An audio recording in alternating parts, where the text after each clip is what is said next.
I mean, for agencies, certain corpos are on the rise. V4Mira is currently... So, it's 2023 and a lot of things are happening in VTubing. Nina Kosaka and Mr. Rias's graduation, the rise of Idol Corp, Phase Connect and other small corpos, Nijisanji making less than desirable decisions, the absolute rise of Advent, Pikami getting into V-Shoujo, Holostar's EN losing its 3 biggest members, V-Shoujo losing 3 massive members, the Wizard Game saga, among many other shit. It felt like it was the best year for certain communities and the worst for others, especially among this little political back and forth between different companies. And then 2024 happened with this. And this. That's us! And this. And this. And you get a year that was so eventful, it feels like it's lasted an entire decade, yet at the same time went by so fast. What happened? I mean, for agencies, certain corpos are on the rise. V4Mira is currently replacing Idol Corp as the second biggest medium corpo. In fact, they just bought Idol Corp actually. Phase Connect is still thriving and the big 3 in EN VTubing is having its own little back and forth. Though it seems like V-Shoujo is actually winning this little skirmish, Hololive is having its own issues independent of the other two though. But I would argue that the biggest shift in VTubing right now isn't in corporate VTubing. I really like the editing in the video so far. Nuzagi did tell me he was working with a new editor and they got each other really well. I think it really works. I love the music, love the intro. Like Nuzagi is like the main protagonist of a movie right now. That's how it's making me feel. But rather due to the things that are going on in corporate VTubing. It's in the indie scene, and there has been massive developments that I think is just the start of a new trend. The idea for many successful corpo VTubers who now, or perhaps have always started thinking that maybe they don't need their agencies anymore. The meta for most VTubers right now is to join VTuber agencies, and for obvious reasons. It's hard to find support, network, and an established audience as an indie, especially if you're just starting out. In 2023, there has always been a feeling among even a few casual fans that indie VTubing is the way of the future. And if corpo VTubing is going to last through a decade from now, a lot of serious changes are gonna have to be made.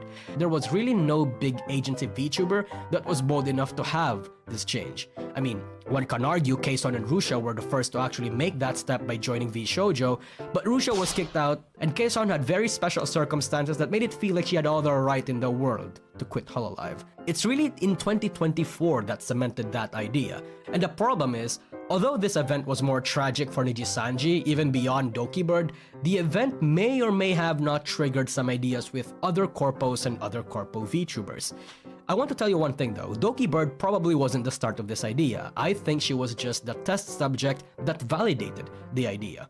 She proved the concept to be very doable basically, and not just doable, but even preferable. And the first reason is numbers. Even if a big corpo VTuber leaves their agency, a little bit of their active fan base is always gonna carry over. Hopefully. Provided, of course, the fan base is actually a fan of that VTuber and not necessarily just a fan of the agency and its culture. There are people who only watch Hololive and Nijisanji VTubers exclusively because they are in Hololive and Nijisanji. The moment they leave, they don't even follow them into their PLs, and it's not like I blame the audience for that. The thing about social media algorithms is that most people only consume what the algorithm feeds them, in their recommended, their Twitter feeds, their For You pages. So if that PL is no longer associated with their agency identity, the algorithm isn't going to recommend them to that same community, unless the algorithm is manipulated to do so. Like what happened to Dokibird and Doobie, and if that does not happen, there will be very little carryover in the fan base.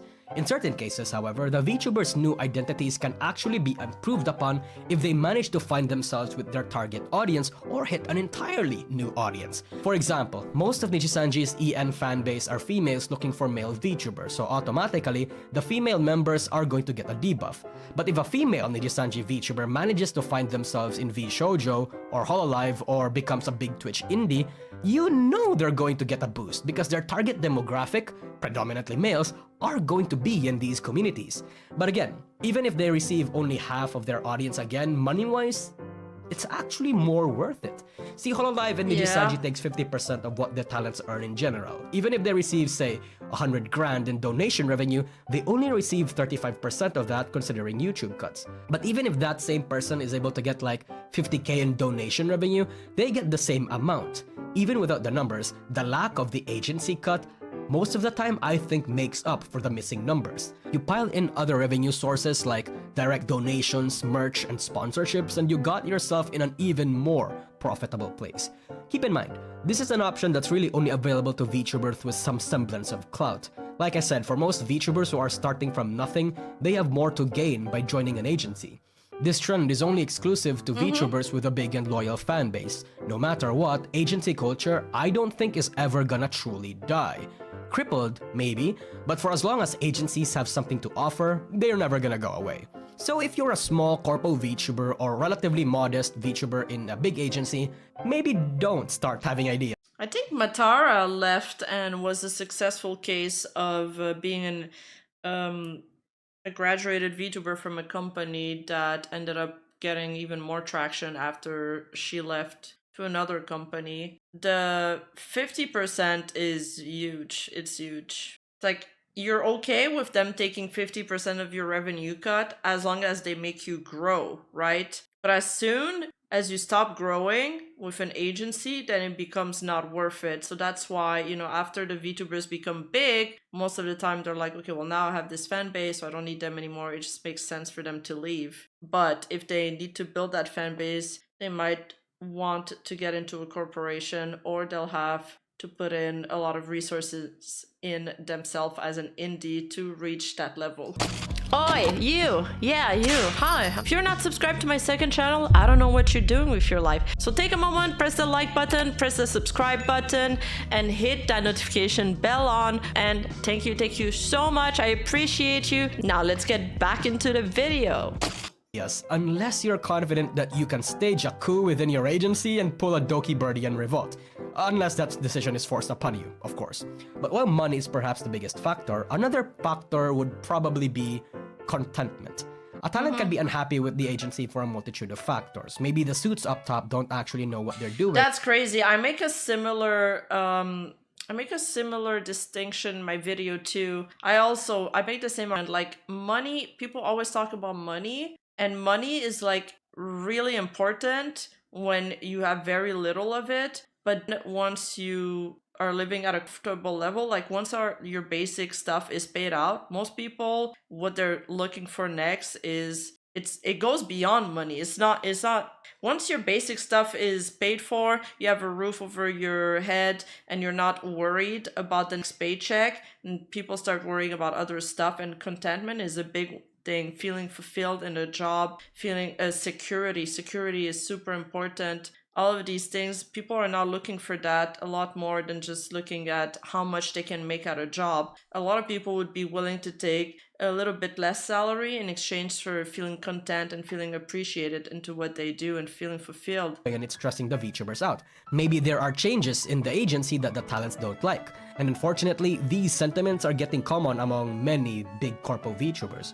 But overall, from what I've discovered, it's for two big reasons. That the talent's goals, virtues, visions, and objectives do not or no longer aligns with that of the agency, or that the talent isn't getting what they expected. For any agency, it's pretty easy to have a particular direction that many talents originally aligned themselves with and agreed to uphold, which is why they joined in the first place.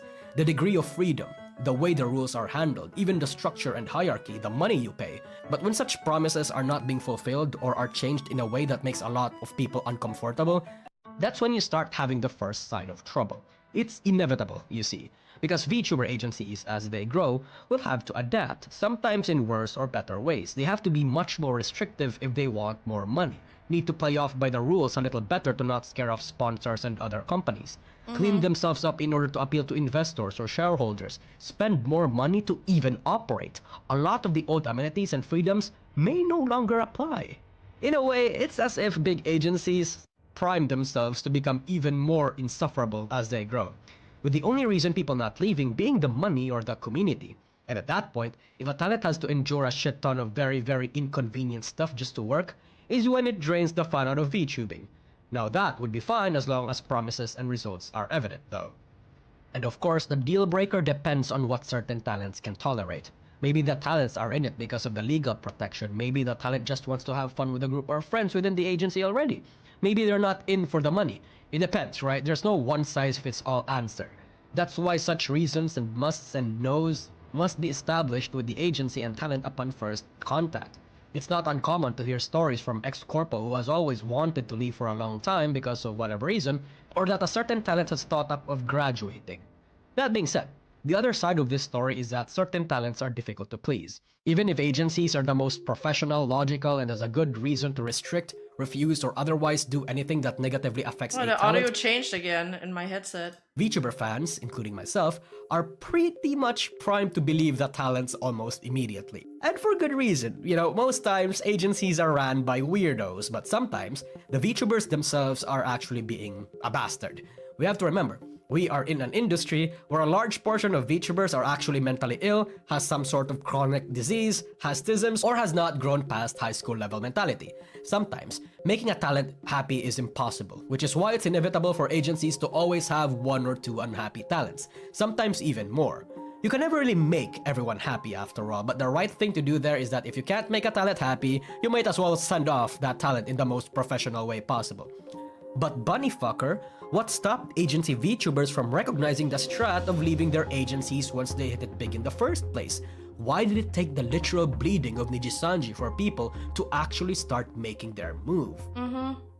Now, I know I said Doki Bird was the proof of concept that worked, but in reality, maybe all of this just lined up timeline-wise for a lot of agency VTubers. Perhaps they planned out these graduations way before Doki even decided to check out. We never really know, right? I mean, the more you think about it, it's a trend that actually started in the Japanese side of the industry since last year, with the exit of a lot of Nijisanji's legacy VTubers reincarnating into new personas. But let's play with the narrative that Doki Bird and Vatara's success convinced everyone to do it for the sake of this video. I would imagine that the reasons they didn't do it are two things: fear and loyalty. Because getting out of your comfort zone, getting out of your pre-existing community is a gamble that a lot of VTubers most likely did not want to take. And those that did not make that gamble weren't too sure of their own futures when they did. It's scary. A lot of VTubers have imposter syndrome. A lot of VTubers aren't really responsible with their money. A lot of VTubers aren't used to getting a lot of attention, so even the thought that their current success, no matter how little it may be, slipping away from them is a very, very real fear. Content creators tying down their self-esteem to their numbers is all too common, and the implications of that I think needs not to be explained. Financial insecurity, what they would do afterwards. Nobody wants to go back to a dead-end job, especially if you've tasted the high of being a popular VTuber a year ago, and now you're waiting tables making a tenth of what you used to earn in a month. There is absolutely no shame in that, but I would guess not many people would want to go there. I know everybody memes the scenario, but it's actually a real fear that even I myself is afraid of happening to me. Yeah. At the very least, if I'm going to go from the Nusagi with 100k YouTube subscribers, making infinitely more than the average 22-year-old Filipino to being a customer support in some shady call center company, I would probably rather kill myself. Agencies also sometimes blacklist their ex-members from collabing with previous friends. And there's also that fear of not being able to access the network that we've built up within those VTuber agencies. And I think that with the stranglehold of agencies almost losing their grip, I think big VTubers are starting to realize that maybe they actually have a lot more power than they thought. At the same time, there are others who feel like they owe the agency, loyal to the agency and its people due to, say, the agency getting them out of their debts, paying for their travel expenses, finding a home within that agency. Why that is they would've- Pippa the one being featured in that during that narrative? Did Pippa ever say that she felt like she owed Face Connect or something, or? never found otherwise. So I Make no don't know mistake, about that. It's valid for VTubers to feel this way. Maybe The it's just amount of B-roll. Hololive, Digisanji, V-Shoujo saved me tangents should tell you enough about how VTubers feel about this matter. We do need members that are loyal to the culture and community to keep agencies alive. We call those members pillars, like Fubuki.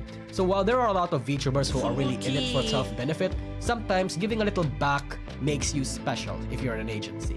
Sometimes the pros outweighs the cons, and perhaps in certain situations, the cons, despite how harsh they may be, are worth it for the pros. Pippa said it? Okay. Is this a good thing?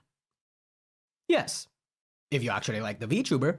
But there are some of us who think we like the VTuber, but we don't actually support them. You know, just all buttery words. We only like the VTuber because they're part of this community we like. Like how some agency fans like to pretend that they care about X VTuber and that people should definitely support them but don't even actually bother to watch their clips. But in general, to people that we actually watch and support, this gives back a lot of power to the individuals and less so to the corporations who has historically not really treated VTubers in the best way. And that is why VTuber agencies, big or small, should be scared That's of this. biscotti. The small corpos who will eventually become the top corpos, maybe they don't need to be scared of this as much, but they need to keep it in mind. Because there's a trend of new small corpos actually giving talents better percentages, benefits, and many other amenities in their agency, but those already at the top especially should be quivering at their multi-million-dollar boots. This empire that they built upon the backs of their talents is being threatened if they don't actually shape up and make some necessary adjustments. But making the necessary adjustments is a difficult part. Hololive, Nijisanji, among many other medium to big corpos, have investors now. Investors, stockholders, or people who want to see numbers go up won't like it if the agency stops making as much money in order to say, give better percentages to their talents, offer more benefits, or give them a little bit of... It's like some of the Hololive content early on, you know, especially when it was called Aerolive. Well, it wasn't called Aerolive, but people dubbed it Aerolive. You know, it was provocative, and that's why it garnered attention. But now it's very polished. Breathing room and freedom which might risk sponsors. Hell, a cover corp investor wanted the CEO to give the talents less so the greedy scumbag can get more. It goes directly against the trend of what they are supposed to do in order to grow as a corporation. The bigger the ship, the harder it is to steer, after all. And even if they do make that decision, it'll probably take like a couple months or a year to be acted upon, and in this industry, a year is an entire era. It's scary, really, for these big agencies. I can only imagine the internal panic a lot of these suits on the top are thinking when they're recognizing this trend, because it's a long time coming. Everyone that paid attention to the industry during the Dokibird saga recognized that it was going to be huge, and when those legacy VTubers are going to walk out that front door... Yeah, I think we're entering the era of the really big indies. He's right. He's right. It's going to need a little more than multiple fresh young bloods to make up for them.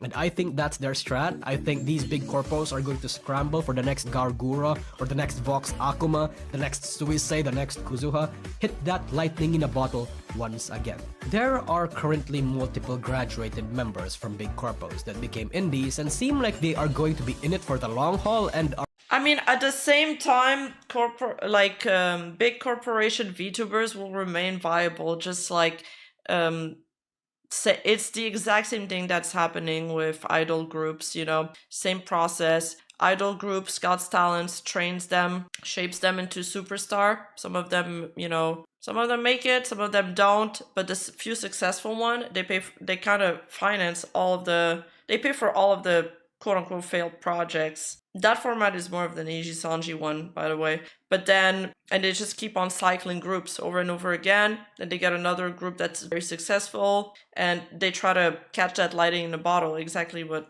Nuzagi said. And they still make bank to this day. A lot of the successful ones, after a while, they're like, you know, I'm too big for the ship now. I am too big for the room, so I'm gonna go on my own, kind of like Blackpink is doing right now. They're all solo. So the company, the studio, they're just gonna have to find their next other talent. Are finding relatively decent success. And the two biggest ones right now is this very familiar looking onion lady and this creature, of which I don't really need to explain to you who they are, right? I mean, surely you know who they are.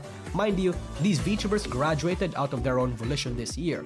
Not pushed out, graduated. As in, they wanted to be out of their agency so they can hit it off solo and reap the rewards of their work by themselves. I mean, they probably have a team or some semblance of management work for them, but I imagine it's significantly less costly than the amount their corpos used to take. And while I would like to highlight the insanity that their massive successes brought, I started thinking what it could potentially mean. And let me tell you what I think. I think there's a lot of people already on their way out. Gargura probably, fucking Nanashi Mume, Enna, Elira, the whole Nijisanji graduation queue. Think of your Oshi, especially if they're disassociating from the agency or not that active anymore, and the chances that they are already thinking of leaving is a lot higher than we think probably. Hell, some of them are en route into making their own models already, most likely. Truly, this signals the beginning of an end of an industry dominated by big corpos, and when they crack and fall, corporations who has better contracts learn from their mistakes the most, and new empires shall rise to fill the vacuum. I don't know when these empires are going to fall, or even if they actually will fall. All I know is that I sense the winds changing, and for better or worse, I think everyone also feels the same. I don't want Gora to leave. I'd be okay if it's an affiliate thing like Ame, you know,